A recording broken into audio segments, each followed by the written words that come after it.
Salut les complotistes. Aujourd'hui, je voulais vous en parler de quelque chose de très curieux sur la nouvelle variante Omicron. D'accord. Bon, les dernières informations qui procèdent, d'accord, de l'OMS dit qu'une possibilité vastement grande, la probabilité que Omicron et la grippe se fusionnent est vastement élevée. D'accord? Je ne parle pas d'un principe comment ça arrive souvent que les gens ceux qui disent que ça n'existe pas, ou qu'il n'y a pas de mort, ou que c'est une maladie. Bon, je ne rentre pas dans tout ça. D'accord? Logiquement, la maladie, elle existe. On ne peut pas nier qu'on a une nouvelle maladie, que c'est le Covid, et qui a fait des dégâts au niveau de la planète. Ça, on ne peut pas les nier. Maintenant, il faut prendre les données telles qu'elles sont. D'accord? Et il faut faire quelque chose que, je pense, je pars du principe qu'il faut les faire toujours, que c'est follow the money. Il faut suivre l'argent, où il va, et on voit les intérêts. D'accord? Du coup, bon, comme je disais, actuellement, l'OMS prévoit qu'il va y avoir une fusion avec la grippe d'Omicron, et que Omicron va être la variante prédominante, d'accord, sur Delta, et que ça va la déplacer à Delta. D'accord? Bon, on arrive à la fin des autorisations des côtés FDA pour l'utilisation des expériments dans les vaccins. D'accord? La FDA américaine avait donné une autorisation pour utiliser les vaccins d'une façon expérimentale. D'accord? Il y a des délais et on arrive à la fin. Ça ne signifie pas que ça va être autorisé à nouveau. Ce qu'il faut constater, c'est que les autorisations arrivent à la fin. D'accord? Du coup, c'est intéressant de voir comment Delta déplace, Omicron déplace Delta. Ça se fusionne en même temps qu'on arrive à la fin des délais. Bon. Un autre donnée très intéressant qui a publié l'OMS, c'est que jusqu'à hier, il n'y avait aucune personne qui avait décédé à cause de la nouvelle variante Omicron. Bon, les premières informations, c'était que c'était vastement virulente et que c'était beaucoup plus mortel que la Delta.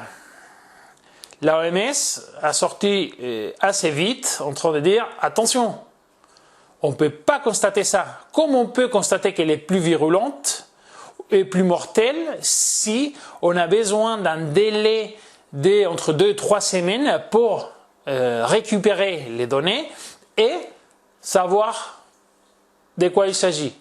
Que les médias, ils étaient en train de nous dire « Ah non, non, non, non, ça répare les chiffres. » Mais les chiffres, il y a toujours un décalage entre l'infection et déclarer l'infection.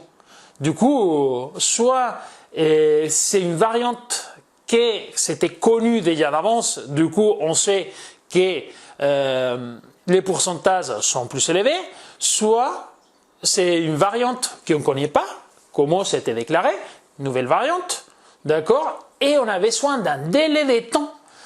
Mais les médias, ils sont en train de nous bombarder avec la panique, panique, panique. Du coup, ça nous empêche de se poser 2 minutes et réfléchir jusqu'à ce décalage, comment on a vu déjà dans l'année précédente, avec les vagues, comment on voyait qu'il y avait plus de contamination, mais on les voyait toujours a posteriori. On ne pouvait pas prévoir d'avance. Parce qu'on voyait que les cas montaient, mais les cas montaient, ça prouvait une infection précédente de 2-3 semaines. Du coup, bon. Et jusqu'à hier, il n'y avait personne qui avait décédé, selon la OMS, à cause de la variante Omicron. Bon. la présidente de l'association des médecins de l'Afrique du Sud, que c'est l'endroit où ça partit cette nouvelle version du Covid, l'Omicron, a déclaré qu'aucun des patients lesquels ils avaient été infectés par Omicron a eu besoin d'oxygénothérapie. Ils n'ont pas eu besoin d'avoir de l'oxygène.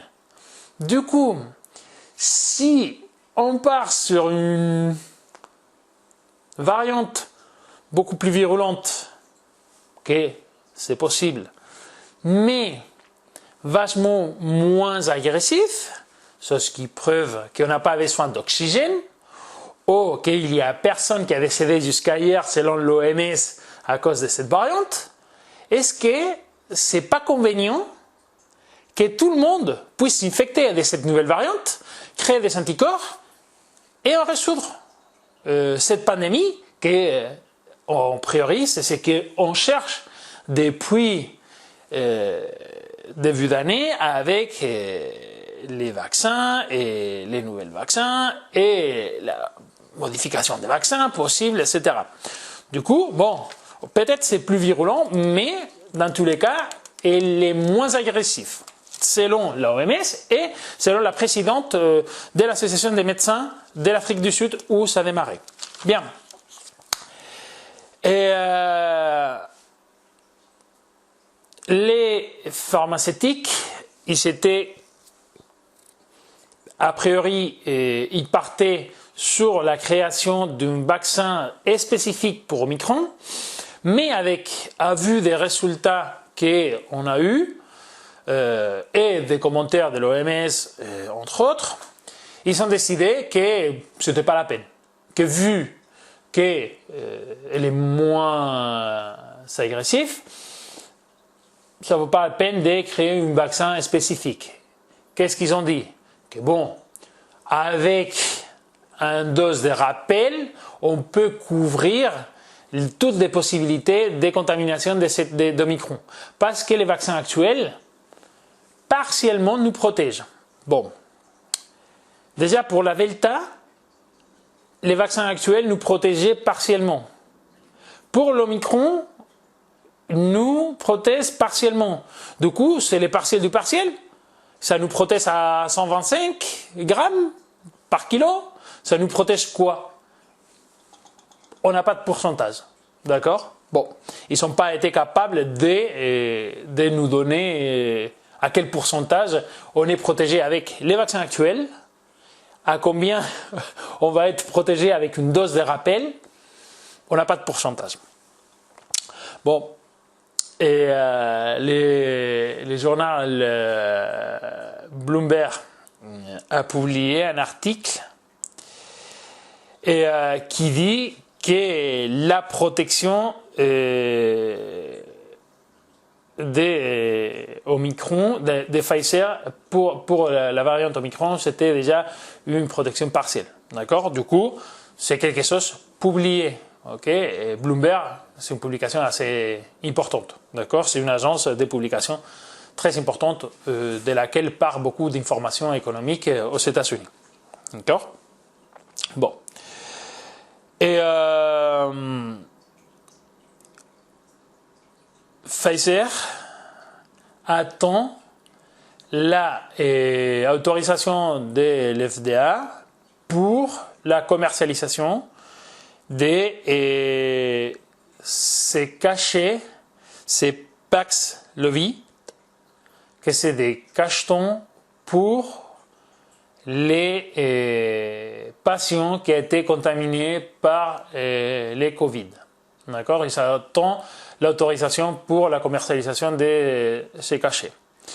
Du coup, d'un côté, on a les médicaments, que c'est cette cachet, de l'autre, on a les vaccins, et entre deux, il y a quelque chose que je me pose comme question, c'est est-ce qu'on sait déjà la date de péremption des vaccins? On les connaît? Parce que cette coup d'accélérateur que le gouvernement est en train d'émettre avec l'aide des pharmaceutiques et cette panique généralisée qu'ils sont en train de créer pour la variante Omicron, est-ce que ça ne peut pas être lié à des dates de péremption des vaccins? Il faut savoir que tout médicament a des dates de péremption.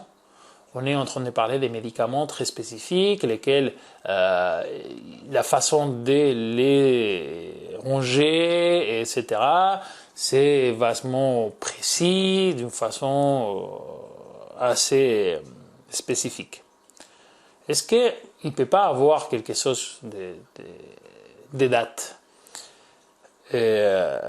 sur des médecins? Ça a été toujours extra-officiel, c'est quelque chose qu'ils m'ont communiqué, qu'ils avaient plus d'intérêt de vacciner avec Moderna qu'avec les autres. Ils ont reçu beaucoup plus de doses de Moderna. Bien. Moderna, c'est quelque chose qui a eu de la polémique, mais qu'il y a des doses. Est-ce qu'on n'a pas injecté moins de ce vaccin que des autres? Du coup, maintenant, on met coup d'accélérateur pour Moderna, coup d'accélérateur pour Pfizer, troisième dose, peut-être quatrième dose. Je ne sais pas, on va être comme les junkies dans les années 80, plein dans les bras, toujours avec manches longues, on va les mettre entre les doigts. Bon, c'est des questions à se poser.